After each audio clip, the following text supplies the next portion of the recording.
Wake up, world. It's time for the William Malcolm Morning Show, where we encourage you to pursue your dreams and live a life filled with passion and purpose. So turn up your volume and prepare to be inspired. Now, here's your host, William Malcolm. Hello and good morning, Detroit. No, it is not William Malcolm. It is I, Stephanie Coney. Thank you so much for tuning in and listening to us on this beautiful fall day. And by the way, happy Sweetest Day, everyone. All right. So once again, thanks for tuning in. And today we have a very special guest. I am super excited to have him in the studio and have him on the show. We're here with the one and only Mr. Dennis Reed. Good morning and welcome. Good morning, man. Thank you for having me in your place.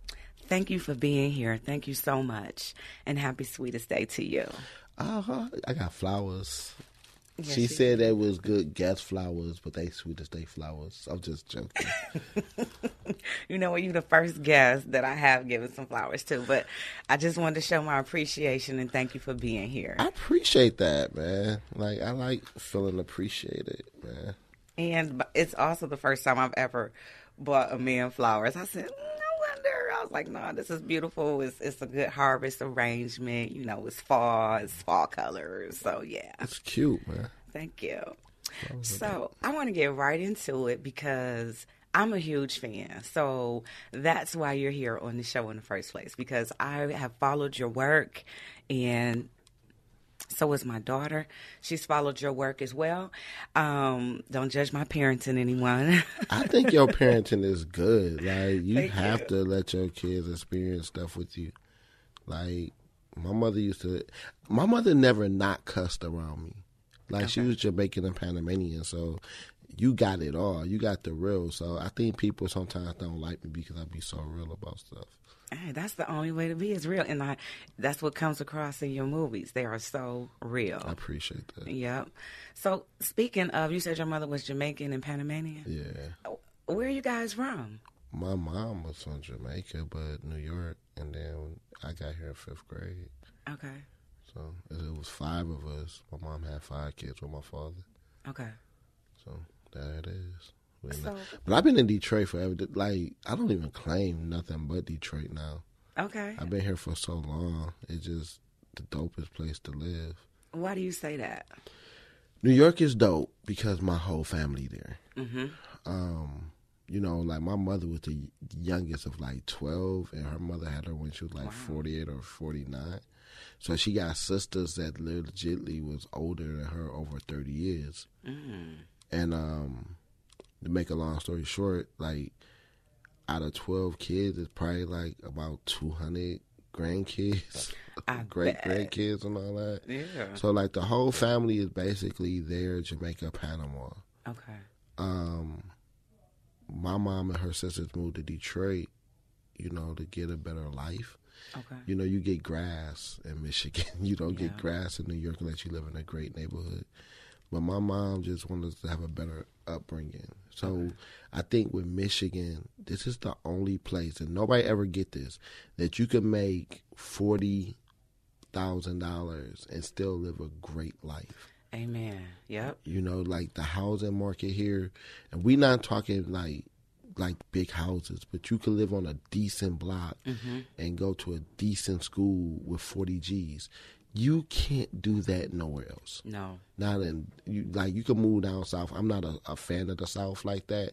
I love North Carolina because that's where I went to school. I think North Carolina is dope. Shout out to North Carolina. That's where my dad is, if he's listening. And then I went to Houston last week. I thought Houston was cool, but the white people, they're different. You know, they different. But, you know, Michigan, you get 4 seasons. Yeah. You got the Great Lakes. You got culture. You know, like the Underground Railroad, people don't even get, like, people was really coming here to skate. Yeah. And I just think that's amazing. Like, I used to be like, how did they cross the river? And then somebody was like, well, they were doing it when it was ice. And they was walking across the ice. I'm like, yo, really? I never heard that. They were doing, like, ice. They did boats, too, but little boats or whatever. But it's amazing, man. True survivors. Like, do you realize, like, we started Motown. Mm-hmm. Like, we legitly had Diana Ross, Smokey Robinson, everybody right here, Temptations right here. Mm-hmm. Nobody can say that they start stuff. Like, we started the car industry. Yeah. Like, you can't say. We had the first mall. Yeah, North ever. Land. Yeah. Like, people don't get how dope we are in Michigan, and people steal from us. Mm-hmm. You know, like, even with this new independent movie thing, is so dope because you have people like Dentistry Productions, and then you have Moolah Films, and then you have Beezy, and then you have DeJuan Ford, then, you know, you have Mina and them. Like, everybody is doing dope stuff. Mm-hmm. And I think that's amazing. And, like, I remember when it shifted from music being a Michigan thing to being like an Atlanta, New York thing, right? But with the independent movie thing, this is something that we really take pride in. I'm so excited about that for you guys. Like, we really are trying to put out $1 million looking movies, yes, at a micro budget rate, and as people don't get it, like, we just have so much talent here, man. I love it. We do. And I thank you for showcasing that and just giving a shout out to the city, because we get such a bad rep about Detroit, but also in some ways we're shown in a good light too, because when I lived in Atlanta for a few years, and it's something about our swag. You can go somewhere and the first thing people say is, where are you from? Like, you automatically stand out like you're not from wherever you are, you know. Our culture is different here, and thank you for just showcasing us in that way, you know, with your movies. Speaking of budget and movies, let's talk about your new headquarters and what you're doing. Let's give some shine onto you and your projects. Well, basically, because you seem so very humble. You know, I don't know if it's humble or I just know it could all be taken away. Amen. You know what I mean? Yeah. So, like, with the headquarters, it was like one of them kind of things that last year I was going through this thing. Just my distribution company I was with wasn't doing nothing bad, but the only thing they was doing was paying me on time. But they wasn't doing nothing bad. Okay. So I think, let's just say that, right? But what happens is when you have two companies, that is basically 47% of all your money for the year, right? So if you're making $1 million, 470,000 of that is coming from two companies. Okay. Right? And it was a lot more. But you don't take us to Cannes. You're not taking us to, you know, Sundance. You're not taking us to Toronto. You're not taking us there. You're taking all the white companies that's on your label there, but you're not taking us. So when you have a First Lady and a Plug Love or a Wait, you're not taking us. And your thing is to us is, well, they don't buy your movies. Well, they do. We love your movies. Like, not only you like them, though, Africa like them, Jamaica like them, Panama like them, the Bahamas like them, Puerto Rico like them, Dominican Republic. But you're not trying to sell to them, but you're making all your money off us. Wow. So I got with my cousin Sean, and me and him had a discussion because he's like a marketing genius. He's like a business genius. I'm not business. I'm artsy, right? So I went to Sean like, yo, I want to start my own distribution company. And I didn't know how I was going to do it. I didn't have a clue. I was like, Sean, let's call this person. Let's do this. And one of my guys from one of my movies, he called me, 𝙄𝙆. 𝙄𝙆 called like, yo, D, this guy want to meet you, and he owned Vibe magazine, and I just think you need to have a conversation with him. And I'm like, all right. So when he got on the phone, he just was like, how much do your movies make? And I said, a lot. And then he said, no, really, I just need to know. So I said, well, we do a few million a year. And he said, how much do it cost you to make them? And I'm like 60, 70,000. And he like, wow, impossible. Wow. I'm like, it's not, because when you know how to write and when you have a team, nothing impossible. So then he put us in contact with a guy named Rob. And Rob Johnson is this phenomenal dude who been doing movies forever. Mm-hmm. And he been producing. He's like really behind the scenes. And we all just put this company together called Homestead. And when we put Homestead together, it was just like amazing. So you'll be able to help other local production artists by having this distribution company help get their films out as well, right? And not only that, be able to big brother them, a little bit, because you can now ask me the questions that you was afraid to ask other people. Mm-hmm. You know, when I walk on your set, I'm not there to like judge your set. I'm there to say, yo, like, what can I do to help you be better? Okay. Because that's the goal, is for me to help, not for me to take. And that's what I feel a lot of distribution companies do. Mm-hmm. They take. And it's like when you a taker and you're not a giver, your people know that. Mm-hmm. So I'm making you a lot of money, but you're not taking me to Cannes. So now, okay, I'm going to have to make it that we take us to Cannes. I'm going to have to make it that I take us to Sundance. Mm-hmm. You know, we go to Toronto. We do what we always wanted because that's how we get bigger. Right. You know? And more exposure. Because the movies are dope. And you mentioned Plug Love. Yep, I've seen that. Plug Love is dope, man. Yes, it is. Like, I don't even think people understand the cult following behind Plug Love. You know, like, I look at T, because that's one of the people that own Moolah Films. Like, when I look at them, they was like a perfect barometer for me. Because I'm like, if they making this, I got to make that.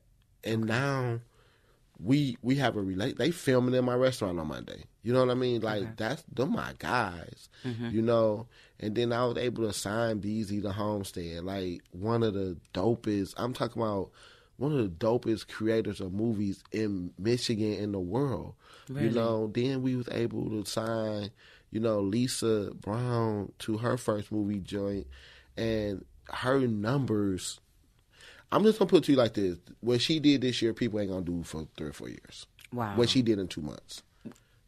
What she did in 2 months, people not going to be able to do in 2-3 years. What she did in 2 months.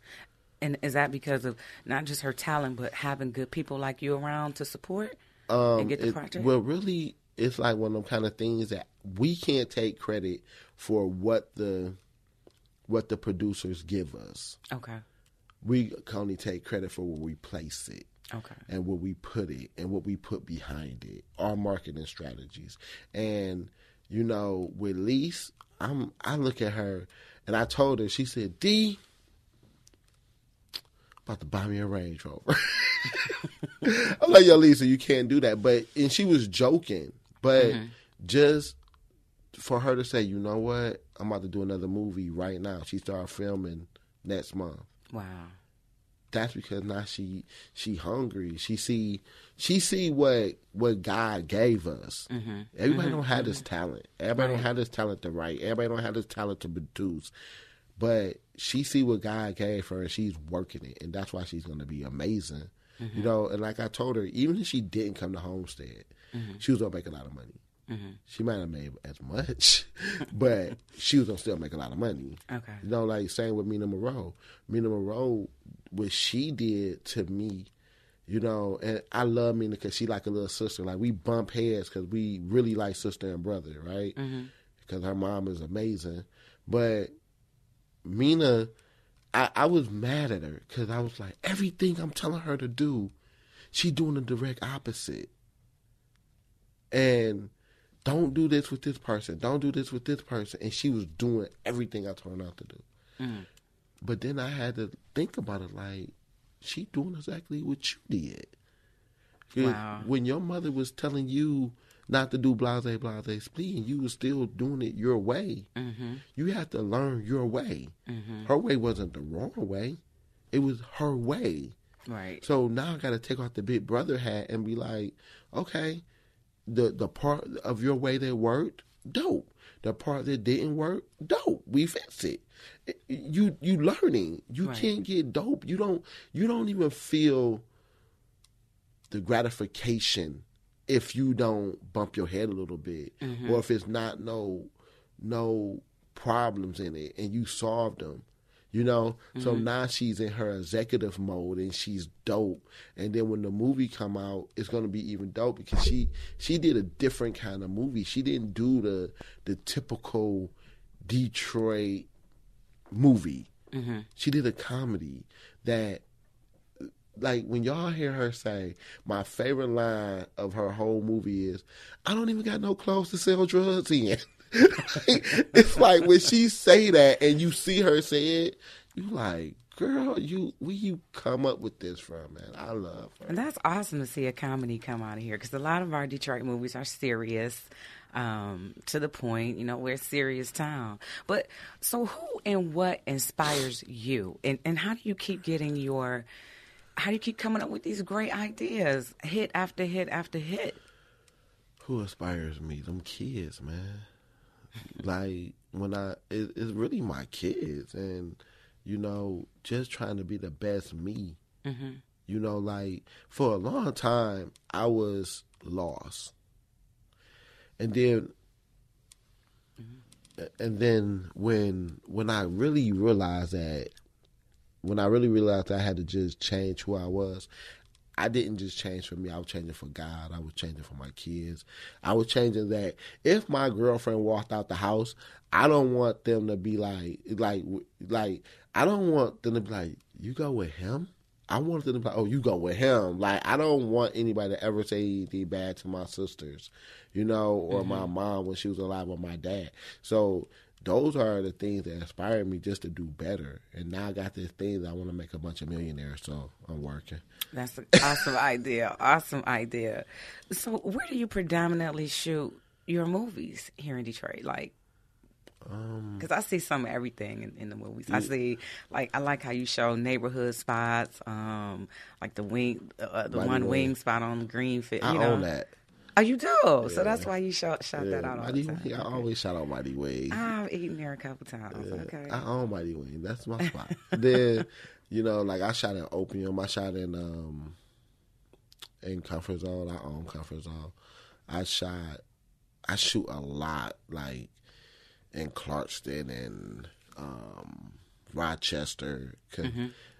you know, they don't charge me as much. Like those houses. I'm a city girl. I know. I want to say maybe it was First Lady when matter of fact, the part where First Lady go when she found out where they live. Was that like in Rochester somewhere? It looks like that area. Those houses over there. No, that was actually in that was Sonya House. So that was out in what is that, like 23 Mile and 94 area? Okay. What was that? That was over That's there. East. Okay. You know, we shot there. That was dope. Okay. But and First Lady is funny because we shot part of First Lady in New York. Really? Yeah, like where it started off in the beginning with Jim Jones. like, yeah, because Jim, like, I'm not coming to Detroit messing with y'all. So if you gonna film me, bro, you got to come here. I'm like, all right, Jay, we on our way. Okay. So we like took a skeleton crew. It was me, T. Rich, and we had got a DP from there. Prime. Oh, I miss Prime, man. I gotta call that guy. Prime, and then Hoops and Jim, and then my publicist at the time, who was also my producer partner, Love Logan. So we all went there, and I was home, and I was just so happy to be home. You know, that's when I met Jack Thriller. He ended up being like a brother.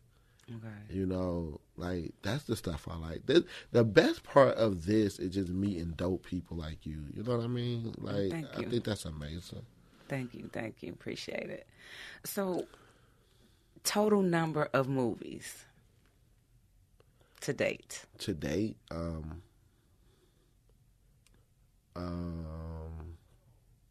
6. And then I just filmed Paper Hearts that Keisha Irvin and Britta Hampton wrote.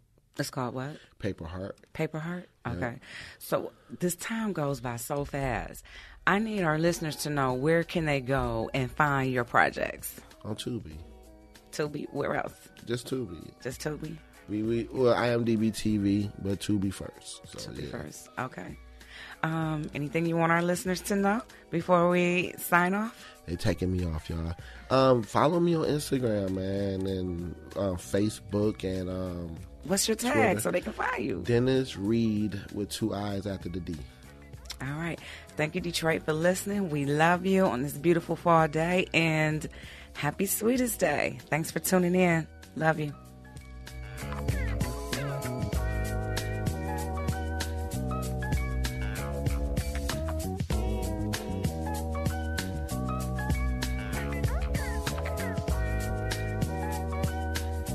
The William Malcolm Morning Show. Sponsor.